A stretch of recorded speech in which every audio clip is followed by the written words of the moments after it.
Hi there, I'm Victoria Peat and welcome along to this video tutorial where I am sewing all of the letters and characters from my brand new pattern, the Mini Foundation Paper Piecing Alphabet, which is available as an instant download to buy from my website. There it is. That's got all the letters of the alphabet. There are 7 additional characters, and I'm doing a series of these videos to show you exactly how I sew each one of them. So in this video is going to be the character A. Let's have a look at the pattern. We've got here, this is the pattern page for this particular character. As with all of the pattern pieces that you get as part of this pattern, you've got a layout diagram, you have a colouring in diagram, and you have an assembly diagram as well. This one has been ranked. We've got 3 different stars in terms of difficulty. This is a 1 star. It's made up of one piece only, so that's relatively simple. There are no sections to join, and the pieces aren't too small, so that's why I've categorized this as a 1 star in terms of difficulty. So in terms of making the letter, what I've done is I have cut out the pattern piece. I've roughly cut around the outside to get that ready to sew with. The fabrics that I'm sewing with are a navy blue and a pink. I'm using a navy blue for the background and I'm using a pink for the letter parts of the character. You can see on the pattern pieces that the parts where, let me see if I can just get this to focus in. I'm not sure it will do. I'll leave that down here. So you've got where the parts of the character are that form the letter. I've got those shaded in with little dots, so we know where we are with all of those. In terms of tools, I have a selection of tools today, but if you're new to foundation paper piecing, I have a video that talks you through what I believe are the essential tools when doing foundation paper piecing, but you'll see as I go along the tools that I'm using today. I've got, to start off with, I've got a rotary cutter and my add an 1/8 ruler and a glue pen. So I'm going to start off as I do with every foundation paper piecing and following the numbers. I'm going to start with piece number 1, and piece number 1 is going to be a pink piece. So I'm just going to start off with a small section here, and I'm going to place, if this were a patterned fabric, I'd make sure that this piece starts off with right sides facing downwards, but I'm using a solid here, just thought that was worth mentioning. I'm going to place a little bit of glue on the underside of where this piece number 1 is on the back, and I'm just going to use that to secure the pattern piece to the fabric. You can use a pin if you like, but I find it a little bit tricky when you're dealing with these slightly smaller pieces. And what I'm doing here is I am placing the pattern over the piece of fabric, just making sure that around the outside you've got a decent seam allowance. I'm using an add an 1/8 ruler, so I'm just making sure that I've got at least an 1/8 of an inch all the way around. If you're using an add a 1/4 ruler, make sure that you're leaving a 1/4 of an inch all the way around. What I'm going to do now is I'm going to fold back against the line between number 1 and number 2, and I'm going to trim the fabric to give myself a nice straight edge to deal with, because you can see here I've got this piece of fabric and it's on the wonk a little bit. So I'm going to place my add a 1/4 ruler on top, and I'm going to trim off and get rid of that excess. So that leaves me with just a little seam allowance on the outside. The next piece we're going to join is piece number 2, and it's a little triangular shape on the front here. This one's going to be navy blue, so I'm just going to pick up a piece of fabric that I think is going to be of suitable size and shape. Actually, I think this one might work. And I'm going to fold back along that line.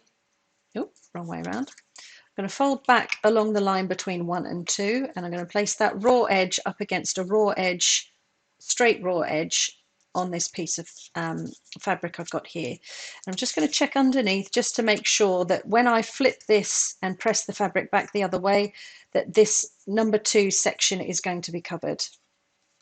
So I'm just looking through underneath. You can use a light box, or you can take yourself up to a window or something just to have a look.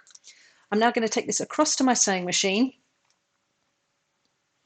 And on my sewing machine, I have got a straight stitch plate. I have got my standard clear presser foot, which is foot number A on this machine. This is a 720 Pro, and I have reduced my stitch length to a number 1. So I've brought my fabric across. I'm going to flip the pattern piece over, and I'm just going to stitch on the line between number 1 and number 2. I'm just going to put my needle down. I like to pop my needle down just to see that I'm landing in the right place. Put my presser foot down, and I'm going to sew along that line.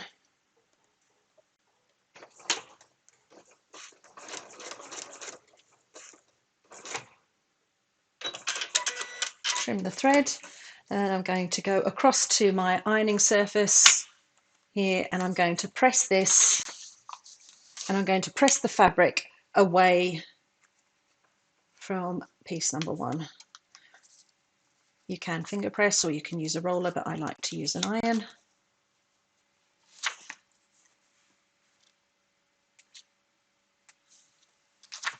Okay, so that's piece number 1 and piece number 2. I'm now going to move on and do piece number 3, and I'm leaving this excess here for the time being. We'll trim that in a moment. So we're going to do piece number 3. I'm going to do the same process. I'm going to fold back between line number 1 and line number 3. I have pre-folded all of these lines, but sometimes using the tapered end of the ruler is quite useful. I'm going to trim off that excess pink to give myself that nice straight edge as before, and then I'm going to add this on. It's just a little sort of almost like a trapezium type shape. I'm going to place the fabric underneath.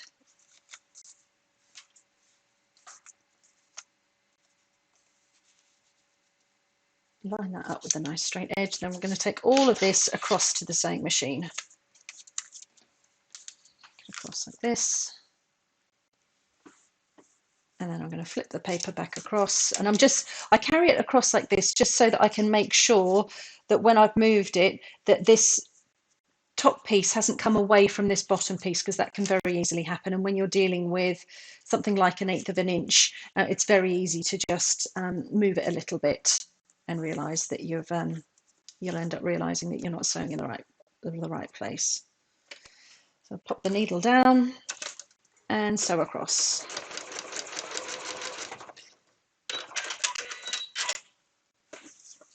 Okay, so I've now just sewn here, and I'm going to do the same thing. I'm going to press this away.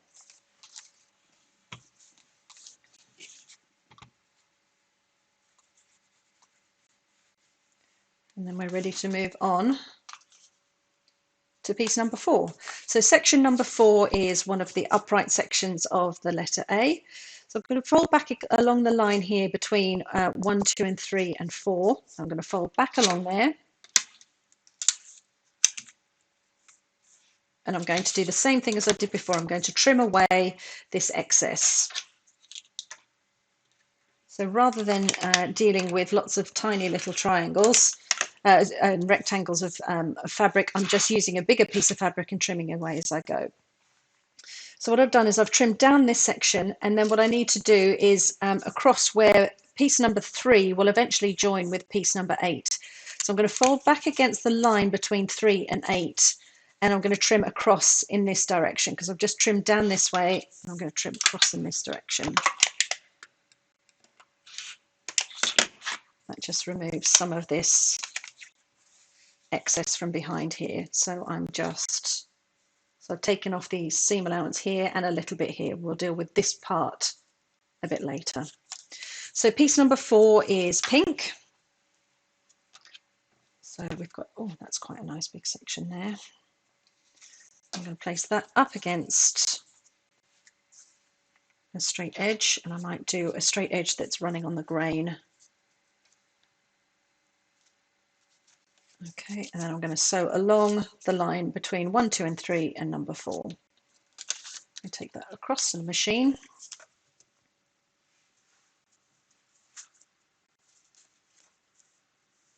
And sew along.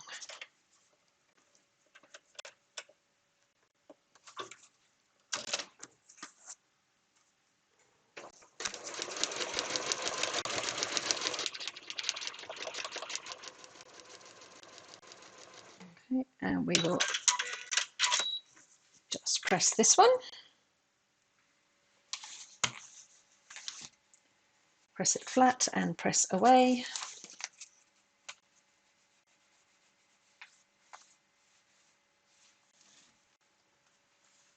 Okay, and then I'm going to trim. So piece number 5 is next, which is a background piece. So now what I'm going to do is I'm going to trim the seam allowances away between 4 and 5 as you would do normally, but then I'm just going to trim off the bottom as well. So fold back between 4 and 5. Oops, if I can pick that up.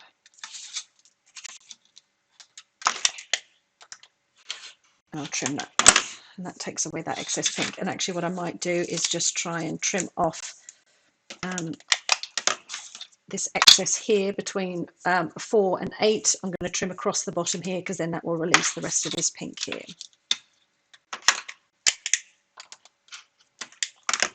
So that gets rid of that. And what I'm going to do with this blue is I'm going to trim the line, a seam allowance off between 1, 2 and 3 and 6. And that will just get rid of that.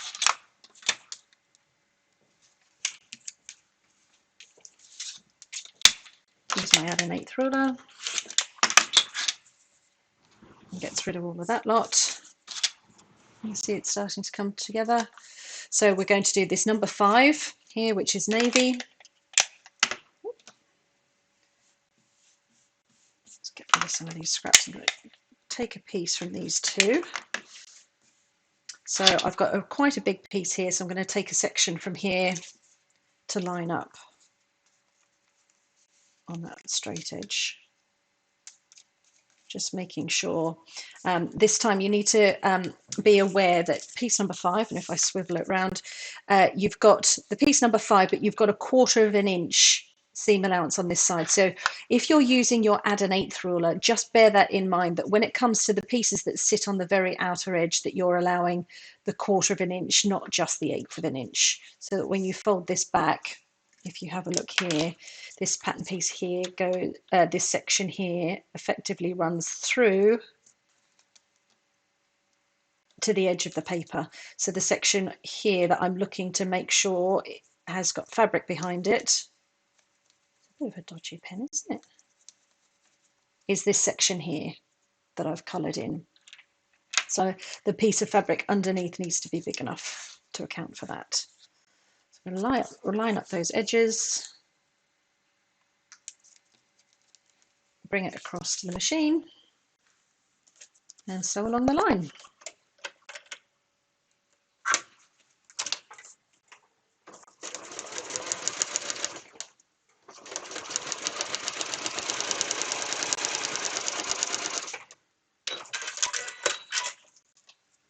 Give that a press.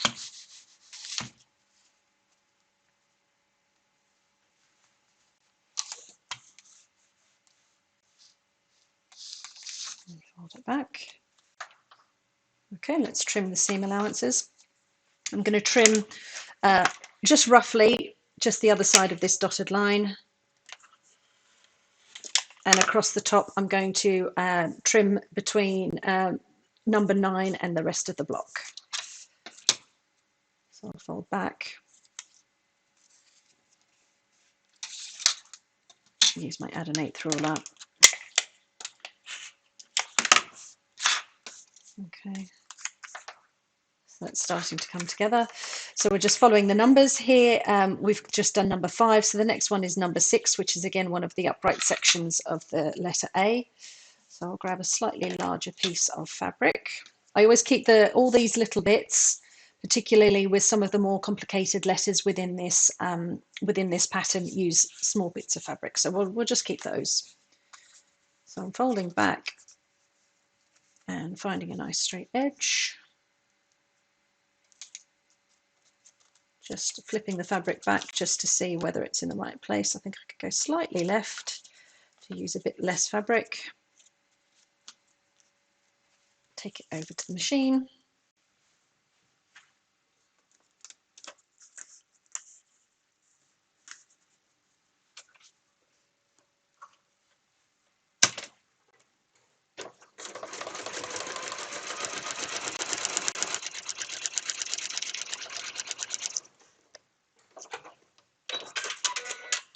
Okay, and the And we'll do the same thing here.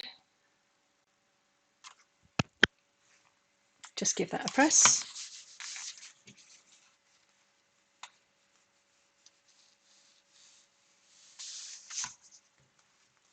And then trim. So I'm going to trim along the line between 6 and 7. So fold that back. Oh, I didn't fold that very straight.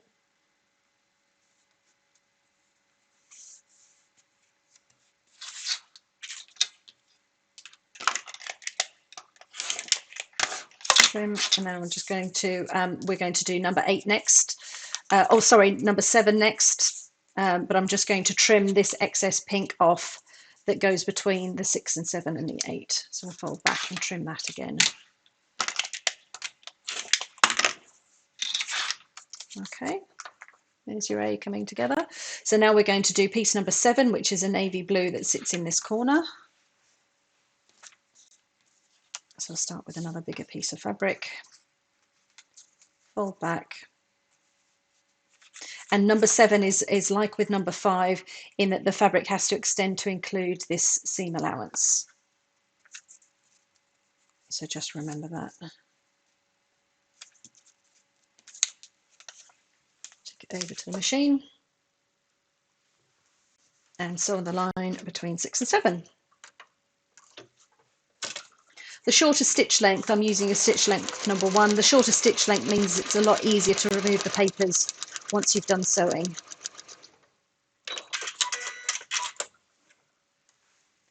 Give that a press.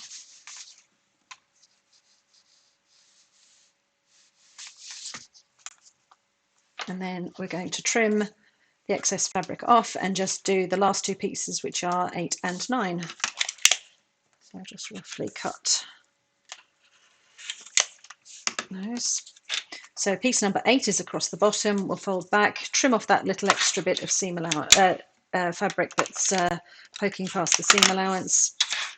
And then we'll do piece number 8, fold back on the line, pop it against a straight edge on the fabric, take it over to the machine, and sew. Now this time when we're sewing, I'll just show you, is I'm going to sew through the seam allowance. This is a horizontal line for piece number 8, so I'm going to sew from this edge here all the way across and then through the seam allowance on the other side.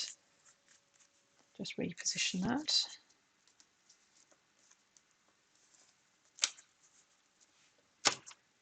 So just use your foot and the guide in the middle of your foot to line the line up with the middle of your foot. You can sew all the way across.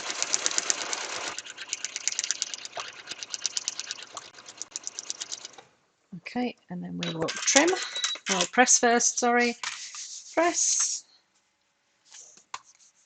fold back and press.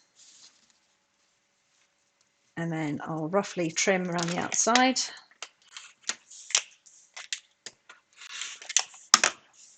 And then last but not least, we have, oh, sorry, I haven't changed my camera. So I've just pressed that back, I've roughly cut, and now I'm just going to trim the seam allowances to do piece number 9 across the top. So fold that back.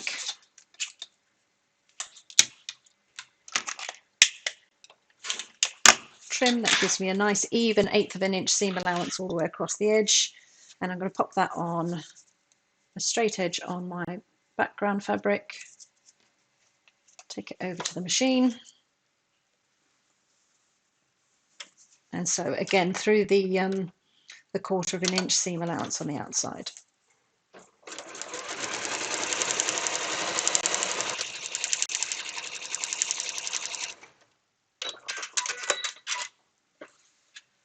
And then one final press.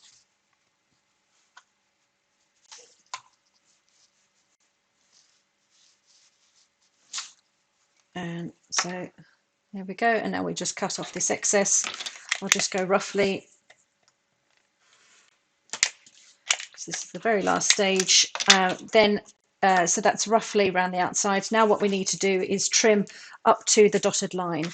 And at this point, I use my an old rotary cutter that's broken, which I save the blades. When my blades get dull in my fabric rotary cutter, I save them because they're still just as good for cutting through paper. So I'll use my acrylic ruler. I like to use a 6x12 ruler, and I'm lining up the 1/4 inch line against the solid line on the pattern piece, and then the edge of the ruler should sit on the dotted line of the printed paper pattern piece. And I'm going to trim through all the layers.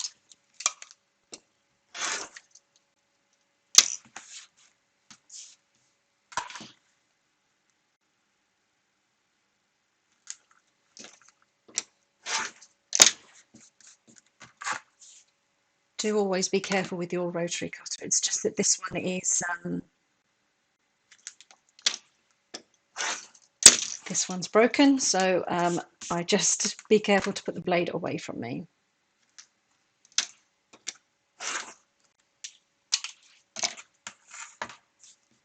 There we go. And there's your A. Let's have a look at that. Here we go. Here's your character A. It's nice and simple. As you can see, it is only a 1-star rating, and the pieces are nice and big. The angles aren't too complicated, and it comes together in one section. So this is your character A. Do check out the website. Have a look for the pattern. They are compatible with the spools of thread, so you can get hold of those as well. And you can make all sorts of wonderful things, or you might just want the letters, and they work all in conjunction with each other, which is super. So thank you very much for watching. Keep an eye out, subscribe on YouTube, because all of the videos are coming up on a regular basis for each of the characters in the series. And yeah, you can keep up to date if you've subscribed on YouTube. If you've got any questions, let me know, and I will do my best to help. Thank you very much for watching, and I will see you again soon.